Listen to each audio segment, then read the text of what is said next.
by Chandan Salha। रहीने हमरा किस्मत में इहे सा दूर गे लगे। रहीने हमरा किस्मत में इहे सा दूर गे लगे।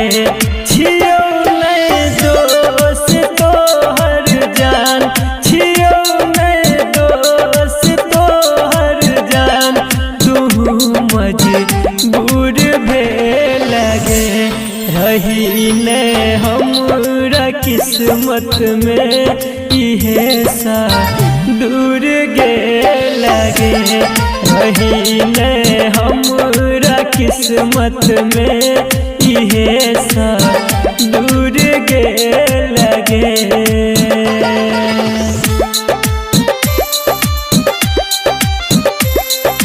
Music by DJ Umesh, Shukipur बाजार।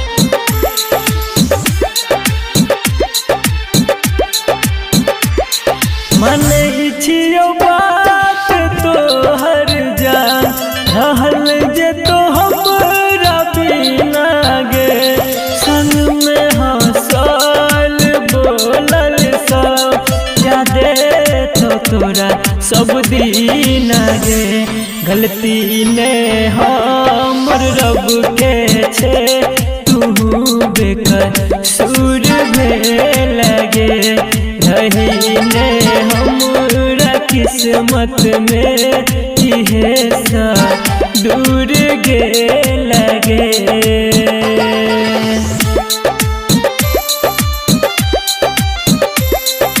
Music by DJ Umesh, Shukipur बाजार।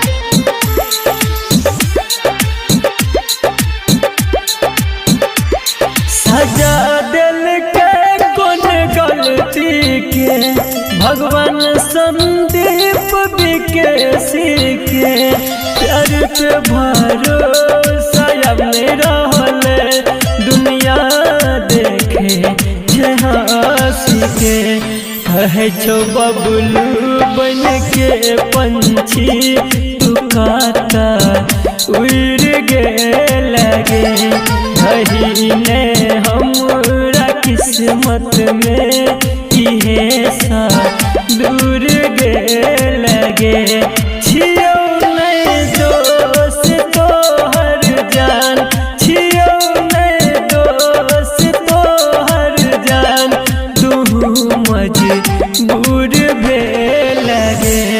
रहीने हमरा किस्मत में इहे सा दूर गे लगे। रहीने हमरा किस्मत में इहे सा दूर गे लगे।